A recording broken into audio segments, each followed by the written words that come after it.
So let's do a recap of 2021. So you had a good season in Colorado, and you brought your bow to me in August. It's like August the 13th or something. It was in August. I think it was like late June. No, late July. Late July. Late July. I was in July. I think I got it around there. Well, I know we got it set up. Well, you're right, because we got it fully set up. I think it was August 13th, 16th, something like that. And then you decided you're going to go to Colorado. And then you shot that elk. Yep. Shot that cow at 40 yards. And I mean, you got video of that. You already got that on YouTube, the video of the hunt. But I think you had a couple encounters with a couple good bulls, didn't you? But you just something messed up and you just couldn't get on them. Yeah, I got close. I got close a couple times. I was on a herd of about 40 or so for about 5-6 days. 5 or 6 days. That's good. That's a good ball to be on them. Yeah, I was on them for a while there, and I got close quite a few times. I threw my chips in on them fully about like the 5th day, and I thought that was the day. I was like, oh shoot, I blew it, but nope. Still got one. I got that close from getting a big one. Well, maybe this year. 340. Well, I mean, if you go back this year, maybe you'll get him this year. But Maybe. I know that's pretty good to get your bow set up in August and then just to go right out in September and then actually harvest an animal, you know, that fast. I mean, because you really didn't let yourself have time to get used to your bow and your equipment. So I think that's pretty speedy on your part to be able to go out there and harvest an elk that fast. I think that's good. I mean, I'm kind of jealous a little bit. Yeah, well, you got me set up fast, to be honest with you. I just kind of kept on getting stuff. I was like, hold on, give me a sec. I'm pretty sure it was like July, but I was like, just give me a sec. I'll get some more stuff and we'll get it together and let's throw this thing on here. I gotta go elk hunting. Well, I know you killed some big elk, and I know that you really want to shoot a big elk with your bow this year. Try to, like, every state that's got an elk in it, I'm gonna try to get a nice pull in. And I think you can do that. I mean, I don't think there's any reason why you can't. I mean, you're shooting good. We get these arrow configurations down, and I think that arrow weighs in at around 380. Yeah. Now that's the one we worked up. That one's around 360, right? Yeah. Oh, actually, that pink It's fletching close. one, that one's 390. That one's, I think, around 360.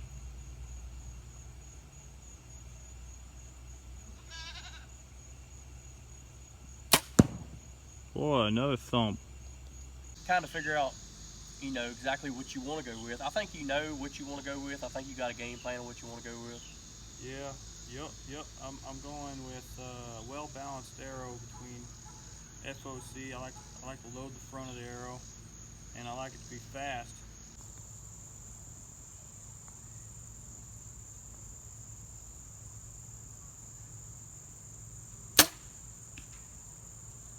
Send it. Send it. So like we don't have a chrono, but I like to try to stay around like 300 feet per second. And with these arrows here, I'm around 420 grains, and so I'm playing with the 300 feet per second. And I know we'll end up trying like 5, 6, 10 different setups before you're actually satisfied with what you want. But I think you're pretty satisfied with what you got right now. But no, yeah, I like this setup. It's pretty. I think it's pretty slick.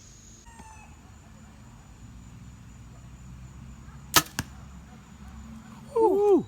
That one I tried to shock myself. I was trying to go as slow as I could. yeah, I shocked myself on that one. comes a surprise. Yeah, I wanted to surprise myself. That's a good group. This setup here. It is a good setup. It's a nice bow. Yeah. But you had a pretty good season. I mean, it's nothing to, you know, it was a good season. Yeah. You know, and Whitetail skunked me though. yeah, well, I mean, I know you had that big one over in the fort. Yeah. And And I had one. I had him, but I had to go to work. it's a story for all of us. We gotta go to work. Yeah. But I think what'd you find out that time? Your bow, or well, you didn't take the bow that time. Your gun got knocked off, didn't it? And A nice 10-point, and my rifle somehow my rifle scope got knocked off. I was shooting way to the right, I think it was. hopefully this year, maybe you can get on a whitetail, get your bow, and get in the stand, and maybe get you a nice Virginia whitetail. I mean, we got some decent whitetails around here. Oh yeah, for sure. I mean, Got we some might big- not have as many as Ohio or upstates, but No, you got some big timber bucks. we do have some big mountain bucks. I mean, they got a lot of good stuff here to eat, and it ain't no reason why you can't kill a nice one. I mean, I got a couple decent ones on the wall, but I really want to get some pictures of your elk that you have shot and show them off, because They're pretty fun. they're very nice elk, and hopefully you can get me out there with you, and we can chase a couple, and you can put me on a couple. I mean, you're the elk guy. I mean, I'm a whitetail hunter. I've never hunted elk, but you know, I'm up for it, and I want to try. You know, I'd love to get one. Definitely has to be a adrenaline rush to have a big animal like that close to you, and you know, you can charge it any time. I guess you don't worry about that, do you? Your No. adrenaline's pumping. The only thing you're worried about is I got to get this arrow sunk in this bull That's or pretty bullet much it, or whatever. Yeah. But I think you had a good year, and I'm gonna post some pictures and show the whole season for you, kind of what you done, and I think it's amazing that we set him up in the beginning of August, the 13th, 16th of August. That was like when I was done, is what you're kind of saying. Like I was almost like I pretty much had the bow build done almost. Well, I don't think you've ever been done, because you call me every night and talk to me about what you want to change.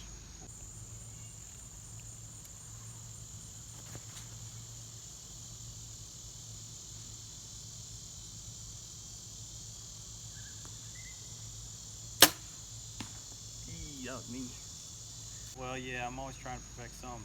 But I mean, like for his like, I think I was shooting gold tips last year.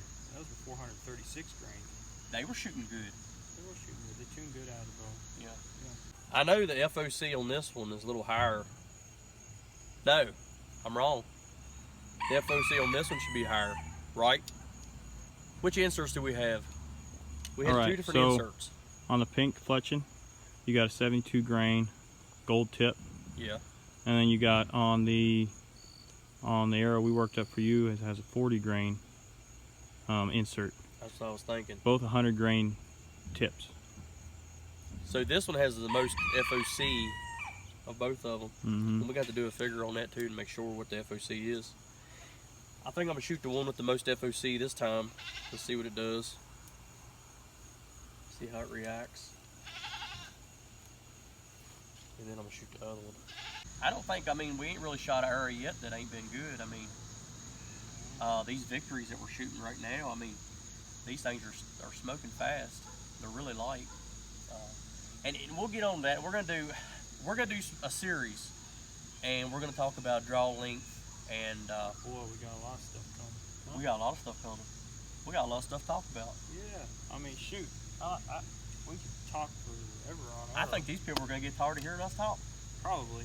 But we got to talk about draw length, because I think people get a little mixed up on their draw length. If you shoot in competition, that's one thing, but when you're hunting in the different situations, different scenarios that you got, you want every advantage you can have, and I think we can kind of pinpoint some of those things. I know he's really, like, you're all about FOC, and well balanced arrow. yeah. I don't necessarily totally want to load the heck out of the front, but I want a well balanced arrow. I think that's what I'm always looking for. Something that just shoots straight out of the bow and it does have a considerable amount of FOC. You know, like I've been toying with 15% above, trying to just see. I just want to see what happens. You know. Yeah. So I mean, he's critical with his FOC. He really worries about that. And he could. I mean, so far you've got. I mean, you've got your arrows tuned just about perfect. Yeah. You're definitely on it as far as that. We got our bows maxed out, and I do that because I shoot a Hoyt. What's your bow poundage? Well, it's supposed to be 70, but I maxed it out. It's right at about 73. Okay. 72, 73-ish. But it's a Hoyt, so it's safe. It's good. I trust it, and I know it's durable enough. So, like I say, I'm not endorsing anything. I feel comfortable with my equipment, and I feel like I can push it to the limit. And I'm shooting right at 5.0 grains per pound, and I'm pushing right at 73 to 74 pounds on my bow. And I don't want to go no lighter than that, but it's shooting great. There's no reason why this shouldn't punch through anything. I mean, it shoots great. I'm not one of these people that believe in shooting a real heavy arrow, but we're going to get into that later when we go through the different series and what we're going to do. Right. But, we'll explain that. We'll go in a little more depth about that. Why we think a little lighter, faster arrow, getting to the target a little bit quicker, just means a little bit more. Yeah, we kind of juggled that around a lot, and you know, we really haven't seen a big difference with, you know, the light to the heavy as far as penetration. I mean, it's been a little bit, but not much. Not enough to complain about. Mm-hmm. But I really feel like a flatter shooting bow is more important than passing through the deer and splitting the white oak behind him. I think some things are overkill, but we're going to get into that, and we'll have a couple different series. And we got a lot to talk about. We like to talk. I mean, he calls me, I call him. We'll stay up to 1 o'clock in the morning sometimes, and we got to work the next day, just talking about this stuff. And it's stuff that we're very passionate about, and we love working on bows. And I've done it my whole life. I've done it since I was real young. Shot bow competition stuff. What was you gonna say? I was gonna say, yeah, he does. I'm just starting to dabble into it, to be honest with you. Yeah, but I mean, you've got a long way so far. I mean, just to start in, you've got a long ways. I mean, you was an elk guide, Mm-hmm. and you're used to taking people out with big guns and shooting elk. And I mean, you've told me. I mean, we kind of have the same theory on it. With trajectory. Yeah, trajectory. Mm-hmm. And you said that you took people out there with big guns, and you took people out there, what, with small guns, or was that you shooting a small gun? No, I mean, like all the elk with rifle hunting anyway, I've used 243, and I think my brother, us siblings, I have two brothers. My youngest brother, he shot a cow at 500 something yards with a 243. Did it drop her? Dropped her. You know, and my other brother, he shot another bull 360, 370 yards, 370, and double lunged him and dropped him like that. He didn't even go 20 yards. With a 243. 243. Yeah. I mean, we have it sighted in so it's dead on at 300 yards, so so we can take those pokes of shots. But I believe that there's the right size bullet for the animal you're hunting. Yeah. And sometimes I think some they're a little overkill. And I know when I was out there, I guide folks, and if they had a bigger caliber weapon, I'd want them to break bone. From my experience, when you blow through the behind the shoulder, it kind of zips through them so quick. It's just so powerful. It zips through them so quick. The elk kind of goes boom. Oh, I'm good. You keep on going sometimes, Have I showed you the Hornady bullets for the muzzleloader? I think you did, yeah. Yeah. So, I mean, Hornady, they make an excellent, and I am endorsing this.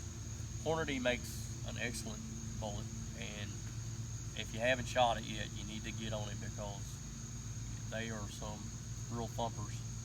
But I think what we really think about mostly is you're thinking about an ethical kill. Yeah. You don't really, we're not, that's the main thing we should be thinking about out there. It's not how big our gun is. I mean, like, we are working at trying to make the best possible arrow build, bow build that we can possibly make for the most respectful as we can be with that animal. I mean, that's I think our we owe it to goal. We owe it to the animal, I think. And like I said, it's not always about that biggest gun. You know what I mean? We should be thinking about, like I said, if a 243 is what is ethical in that realm. I mean, like, and it puts them down in an ethical and right way. I mean, well, it's a lot of kids out there too. I mean, some parents are afraid to take their kid elk hunting, because maybe they think that their kid can't shoot the big gun that they got. right. And I think it's important that we get kids out here involved in hunting more. And I think it's important that people know that, hey, you can take a kid out here elk hunting and put a 243 in their hand. Yeah. And it's no reason they can't kill an elk. Right. And I mean, I think probably a lot of kids don't get to hunt as much on big stuff like that because I think maybe the parents have the wrong idea on caliber size and stuff that, they get this in their head that you got to have the biggest gun to put them down. And that's not really the point. I mean, kind of like bows, aim small, miss small, aim for the center of that vital and let her fly. We're kind of rambling on. We do that, don't we? We're bad for rambling on. Yeah, every once in a while. So we're gonna do more. We're gonna do series, like I said already, and we're gonna cover draw length, arrow selection. And me and him kind of go back and forth on arrow selection, but draw length is a big critical thing. We're gonna go on that. Arrow selection, poundage on your bow, tuning your bow, making sure your bow cams are timed and on a double cam bow. The importance of a good string, and it's a bunch of other topics we're going to discuss. I mean, it's different things for competition than it is hunting, and I think a lot of people bring this competition stuff into the hunting situation. And, I mean, some of it, yeah, but you got to be careful with your draw length because if your draw length is too long, it's going to put you in a situation as far as wearing your clothes. If your draw length's too long, you can't wear heavy clothes in hunting season. I mean, when it's cold, you want to bundle up warm. I mean, you don't have to worry about hitting your sleeve with your string. I know getting in tight situations, if you got to come around and deer's behind you or something, I mean, you want to be able to pull that shot off. There's things that a shorter draw length is better for as far as your arm. You can get by with a lot more, but we're going to get into all that. I'm jabbering on again. But this is my buddy Jake Heck. He's got a YouTube channel too. I guess you try to put some stuff on there every now and then, but every once in a while. We're always together doing something, and he's busy a lot of times, so we're going to take the time out to make some good videos and talk to y'all, and have fun with it. Yeah, have fun. Maybe y'all don't get tired of hearing us ramble off, but yakking about all kinds of stuff. Well, I have fun with it, and like I said, I think the main goal is just trying to make ethical shots and respect that game that we're hunting the best we can. So Jake Heck. Yep. He's got Heck Outdoors. He buys hats and shirts. Oh yeah. They do horses. Well, I've been here for 2 long years. I finally made the warden my friend. So he sentenced me to a life of ease, but taking care of old Red. They take you out, they'll take you out on big trail rides, and that's a lot of fun. I'm Aaron Wilson. I'm with American Roots Outdoors. Alex Rutledge. He's the man with American Roots Outdoors, and I'm gonna say that if you want some really good turkey calls, if you want to know a lot about game cameras and fishing or hunting, I mean, he's the man to talk to. He's with H&S Strud. He Bloodline. He's had a lot of different things. He's been around. I mean, everybody knows Alex. Great guy, real great guy. I grew up watching him, and I mean, he's always been a name around that everybody's known. But you need to get on American Roots Outdoors. Check it out. Go to his Facebook page, American Roots Outdoors, Alex Rutledge. Check that out. And we're going to come back with some other videos. We're going to wrap this one up. He's got to get home. Put up the chicken. Put up the chickens. And I'm going to go here and get me some victuals. And I think that's a wrap. That's it. Cut. Cut. Over. We're out. We're done. We need one of those things. Yeah. Cut it off. We'll have to make one of them.